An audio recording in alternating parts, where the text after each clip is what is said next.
பேசலாம். முஸ்தபா சார், இதுல ஒரு லாஜிக்கா அதிமுக பாமகவுடைய குறிப்பாக டாக்டர் அன்புமணி ராமதாஸுடைய போராட்டத்துக்கு போகல அப்படின்றப்போ தாவேகா குறைந்தபட்சம் ஆதரவு தெரிவிப்பதன் மூலமாக அன்புமணி ராமதாஸை திருப்திப்படுத்தலாம் இல்லையா? அது ஒரு எதிர்காலத்தில் ஒரு கூட்டணிக்கான வியூகமா மாறும் இல்லையா? அந்த இடத்துல தாவேகா என்ன ஹேண்ட் எடுத்திருக்கிறாங்க, எப்படி அதை கையாண்டிருக்கிறாங்க? சார் என்னென்னு கேட்டிங்கன்னா, இந்த ஜாதி வாரிய கணக்கெடுப்புன்றது பார்த்தீங்கன்னா தாவேக்காவோட கொள்கை. நீங்கள் வந்து பார்த்தீங்கன்னா ஜாதி வாரிய கணக்கெடுப்பு எடுக்கணும்னு சொல்லி மத்திய அரசாங்கம் அதை வந்து இடையூறாக இருந்தாலும் இப்போ வந்து பார்த்தீங்கன்னா ஜாதி வாரிய கணக்கெடுப்பு எடுக்கணும்னு சொல்லி தான் அவங்க வந்து சொல்லியிருக்கிறாங்க.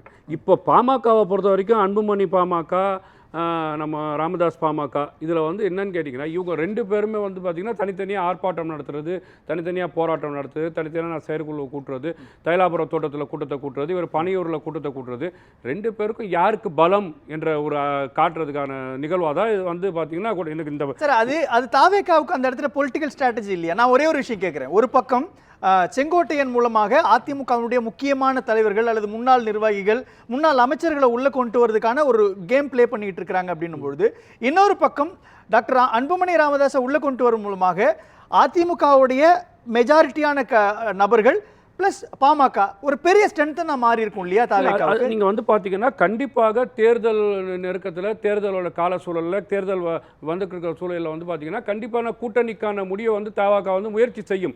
இந்த இடத்துல வந்து பாத்தீங்கன்னா எந்த கூட்டணியுமே உறுதியாகாத பட்சத்தில் நாங்கள் இப்போ இவங்களோட கொள்கை தான் ஜாதி வாரிய கணக்கெடுப்பாக இருந்துச்சு. நான் கேட்குறேன், எடப்பாடி பழனிசாமி பாமக பாட்டாளி மக்கள் கட்சி வன்னிய சமுதாயத்துக்கு 10.5 விழுக்காடு கொடுத்து அவங்க சொன்னாங்கன்னு கொடுத்துட்டான்னு சொல்றது ஒரு வித ஏற்றுக்க முடியாது. ஏன்னா நீங்கள் சொல்கிற மாதிரி சீர்மரபுகள் இருக்கக்கூடிய 69 ஜாதி எங்களுக்கு இடஒதுக்கீடால படையாச்சர் இருக்க தான் செய்கிறாங்க. அந்த அடிப்படையில் அவர் ஏன் கொடுக்குறாரு? அந்த இடத்துல வந்து பார்த்தீங்கன்னா அவர் ஒரு ஏற்கனவே கல்லர் சமுதாயத்தை சேர்ந்த சசிகலாமா ஓரம் கட்டியிருக்கிறோம், தினகரன் ஓரம் கட்டியிருக்கிறோம், இங்கே ஓபிஎஸை வந்து கழட்டி விட்டுருக்கிறோம். அப்போ சவுத்தில் வந்து பார்த்தீங்கன்னா எங்களுக்கு பிரச்சனையாக இருக்குது, நம்ம முகத்தை காட்சி தேர்தலை சந்திக்கிறோம். அப்போ அந்த அடிப்படையில் கொங்கு மண்டலம் நம்ம கையில் இருக்குது, எம்ஜிஆர் காலத்திலேருந்து ரெட்டைலை வைத்து. அப்போ நம்மளுக்கு வந்து அந்த இடத்துல தான் நான் கேட்கிறேன். ஒரு பக்கம் ஒருவேளை டாக்டர் அன்புமணி ராமதாஸோடு விஜயோ அல்லது தாவேகாவினுடைய நிர்வாகிகளோ நிற்கிறாங்க, குறைந்தபட்சம் அறிக்கை வெளியிடுறாங்கன்னா 2 புள்ளியை கட்டமைக்கலாம்ல. ஒன்று, தென் மாவட்டங்களில் முக்குளத்தோர் சமூகத்திற்கு எதிரான நிலைப்பாட்டை எடப்பாடி பழனிசாமி எடுத்தாரு, அவரை வீழ்த்துவதற்காக நம்ம விஜய் கூட நிற்கலான்ற ஒரு ஹரித்மேட்டிக்கை கிரியேட் பண்ணுவாங்க. இன்னொரு பக்கம் பாமக அப்படின்ற ஒரு கட்சி தங்களுடைய கூட்டணிக்குள்ள வச்சுக்கிட்டது மூலமாக வட தமிழ்நாட்டுக்குள்ள ஒரு வாக்கு வங்கியை வளைக்கலாம்ல. பாமக முதல் யார்கிட்ட இருக்கு, யார் வந்து அதை லீட் பண்ண போறா, யார் பாமகவா மாற போறா, பாமகவை எவ்வளவு பேர் அங்கீகரிச்சிருக்காங்க, தேர்தல் களத்துல பாமகவை எப்படி இவங்க 2 பேரும் கொண்டு போறாங்க, ராமதாஸ் கிட்ட இருக்கிறது உண்மையான பாமகவா போதா, தேர்தல் கமிஷன் என்ன உறுதி செய்ய போகுது, அதுக்கப்புறமா இந்த பாட்டாளி மக்கள் கட்சி என்ற ஒரு மாம்பழத்தை தாண்டிய ஒரு இயக்கம் ஏற்கனவே பாராளுமன்ற தேர்தல், சட்டமன்ற தேர்தல் களத்தில் நின்று நீங்கள் தொடர்ச்சியாக என்டிஏ கூட்டணியில் இருந்திருக்கிறாங்க, திமுக கூட்டணியில் இருக்காங்க. இந்த முடிவானதுக்கு அப்புறம் தான் இந்த கூட்டணி முடிவுக்கான தாவேகா. நான் கேட்குறது, இந்த தமிழ்நாட்டு அரசியல் களத்தில் என்டிஏ கூட்டணியை இருக்கக்கூடிய அன்புமணி ராமதாஸ் இந்த என்டிஏ கூட்டணிக்குள்ள எவ்வளோ கூட்டணி உள் வந்திருக்கு, எவ்வளோ ஜெல் ஆயிருக்கு, எவ்வளோ வந்து பார்த்தீங்கன்னா எடப்பாடி பழனிசாமியும் பாஜகவும் களத்தில் இறங்கினதுக்கு அப்புறம் எந்த கூட்டணி எல்லாம் முடிவாகி உள்ள வந்திருக்குன்ற கேள்விக்குறியாக தான் இருக்கு. அப்போ தொடர்ச்சியாக தமிழக அரசியல் தமிழக வெற்றி கழகம் களத்தில் நிற்குது, எல்லாருக்கான இயக்கமாக இருக்கின்றது, ஜாதிவார கணக்கெடுப்பு தேவைன்னு சொல்லுது. அந்த அடிப்படையில் வரும் காலத்தில் அவர் தான் சொல்றாருல, தேர்தல் மேலாள மாதவ அர்ஜுன் அவர்கள், நாங்கள் வந்து பார்த்தீங்கன்னா தேர்தல் நெருக்கத்தில் கண்டிப்பாக கூட்டணியை அறிவிப்பா, அதுக்கு நடுவில் பேச்சுவார்த்தை நடத்தலாம். நீங்க ஏற்கனவே என்டிஏல இருக்கக்கூடிய தினகரன் போன்றவர்கள் என்ன சொல்றாங்க, விஜய் தலைமையில் கூட்டணி அமையும் என்ற ஒரு கோரிக்கை வலுப்படுத்துறாங்க. அப்போ என்டிஏல இருந்த ஓபிஎஸ் என்ன நிலைப்பாட்டில் இருக்கிறாரு, இன்னைக்கு பிரேமலதா அவர்கள் என்ன நிலைப்பாட்டில் இருக்கிறாங்க, ஜான் பாண்டியன், கிருஷ்ணசாமி இவர்கள் போன்றவர்கள் எல்லாம் இன்னும் இந்த என்டிஏ கூட்டணியில் வந்து கூட்டணி முடிவாத சூழல் தான் இருக்கு. அப்போ நீங்க இருக்கக்கூடிய அரசியல் களம், நீங்க இங்க இருக்கக்கூடிய ஜாதிய வாரிய கணக்கெடுப்பு நடத்தணும் எல்லாரோட கொள்கையாக இருந்தாலும், நான் கேட்கறது ஓகே, ஒரு பொலிட்டிக்கல் லீடராக அல்லது அரசியல் கட்சியை வழிநடத்தக்கூடிய 2024 தாவேகா ஆட்சிக்கு வரணும்னா இந்த கூட்டணி ஃபார்ம் ஆகாம இருக்கிறதே தாவேகாவினுடைய விஜய் தனக்கு சாதகமா பயன்படுத்தலாமே. அந்த இடத்துல ஏன் கீ ரோல் பிளே பண்ணாம இருக்கிறாருன்றதே கேள்வி. ஜான் பாண்டியன் என்ன ஸ்டாண்ட் தெரியல சார். மெகா கூட்டணி அமைப்போன்னு சொல்றாரு, ஆட்சியில பங்குன்னு சொல்றாரு, நாங்க கூட்டணி அமைப்போன்னு வாக்குறுதியை கொடுக்கிறார். நீங்க தமிழ்நாட்டு அரசியல் களத்தில் இன்னைக்கு ஏற்கனவே பிரவீன் சக்கரவர்த்தி பனையூரை நோக்கி வரார்.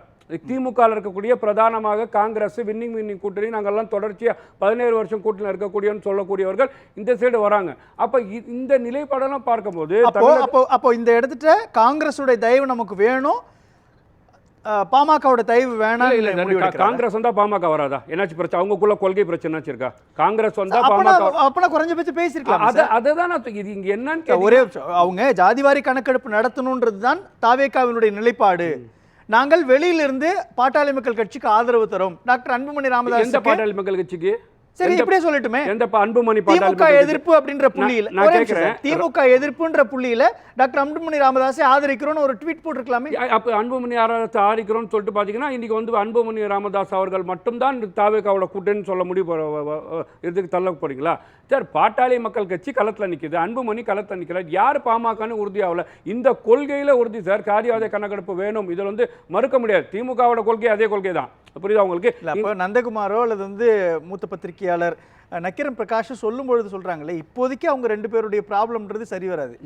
ஒரு கட்டத்தில் என்னுடைய மகன் பெயரை பயன்படுத்தக்கூடாதுன்னு சொன்ன டாக்டர் ராமதாஸ் இன்னைக்கு வந்து அவர் மேல சிபிஐ வழக்கு டைட் பண்ணுன்ற இடத்துல நிக்கிறான்றப்போ அக்ரெசிவா மாறுது இல்லையா?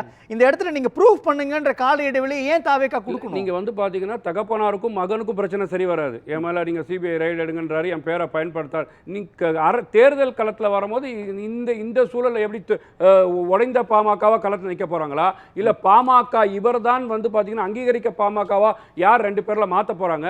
அப்ப அவங்க தான் பாமகவா உருவாக்க முடியும். இந்த இடத்துல நீங்க ஜாதி வாரிய கணக்கெடுப்புன்னு உங்க கொள்கை இருந்தாலும் 10.5 விழுக்காடு எடப்பாடி கொடுத்த வாக்குறுதி பொய்ன்னு இருந்து தெரிஞ்சோம் நீங்க பிரச்சாரம் பண்ணா கோர்ட்ல போனா அது நிப்பான்னு தெரிஞ்சோம் நீங்க களத்துல இறங்கி அவருக்காக பிரச்சாரம் பண்ணீங்க. இதெல்லாம் இன்னைக்கு உங்களோட நிலைப்பாடு என்ன? அன்புமணி ராமதாஸுக்கு வந்து கூட்டம் கொடுதா, ராமதாஸுக்கு கூட்டம் கொடுதா, அதுக்கான நீங்க ஆயத்தமா தான் இதை பயன்படுத்துறீங்க. அப்போ இவங்க 2 பேரும் ஒரு ஓட் பேங்கா கன்சிடர் பண்ணல.